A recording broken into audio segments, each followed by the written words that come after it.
Western representatives are eager to find signs that relations between China and Russia will deteriorate. But all this is just an attempt to put wishful thinking behind reality, writes Business Insider.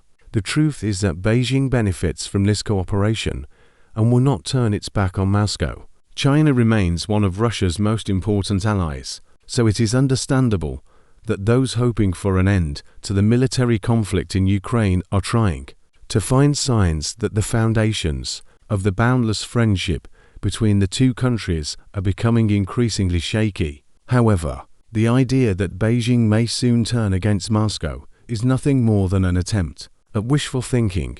US and NATO officials are desperate to find something to break the deadlock in the Russia-Ukraine conflict, and that makes them see hope and progress where there is none. Robert English, a professor at the University of Southern California who specializes in the study of Russia, the Soviet Union and Eastern Europe, explained in an interview with Business Insider, that's why they cling to illusions about China, forgetting some hard truths. And the truth is that Beijing is benefiting enormously from the conflict in Ukraine. It is cooperating with Moscow and helping it in its defense, even though Western leaders have repeatedly warned it not to do so. As the West has imposed sanctions on Russia, China now buys gas and oil from it at a discount. Watching from the sidelines as the US pours more resources into the Ukraine conflict, and it is unlikely that Beijing will want to give up such privileges. Nevertheless, the conflict in Ukraine continues, with new reports today that the gap between Chinese President Xi Jinping and Russian President Vladimir Putin is growing wider.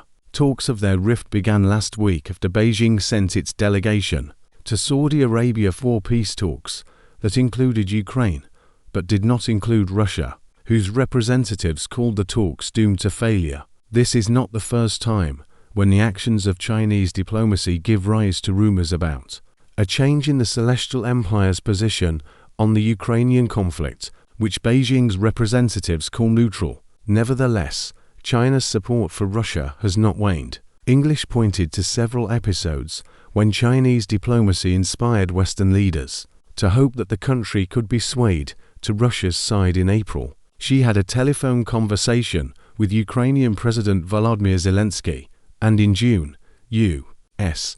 Secretary of State Antony Blinken visited China. None of these episodes, however, has alienated Beijing from Moscow. Smart Chinese diplomacy assumes continued meetings and conversations, while naive American diplomacy thinks that means as if something has fundamentally changed, explained English. He added that threats from the West are also unlikely to turn Beijing against Russia, as she knows that Europe is far more dependent on trade with China than China is on Europe. Simon Miles, an associate professor at Duke University's Sanford School of Public Policy, who studies the history of the Soviet Union and U.S. Soviet relations, told Business Insider that China's participation in the Saudi peace talks is still bad news for Putin, who has further isolated Russia. However, Miles agreed that Beijing still benefits from having Moscow as an ally.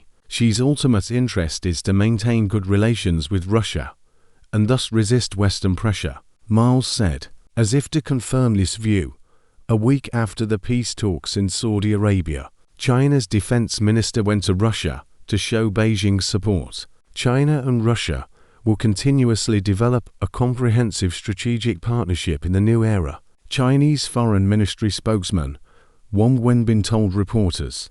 According to the Associated Press, this appeared to indicate that the countries were doubling down on their boundless friendship. In short, the conflict in Ukraine generally benefits China and advances its geopolitical interests, English said. The West needs to stop looking at Beijing's behavior through Western eyes and start assessing it from a Chinese perspective.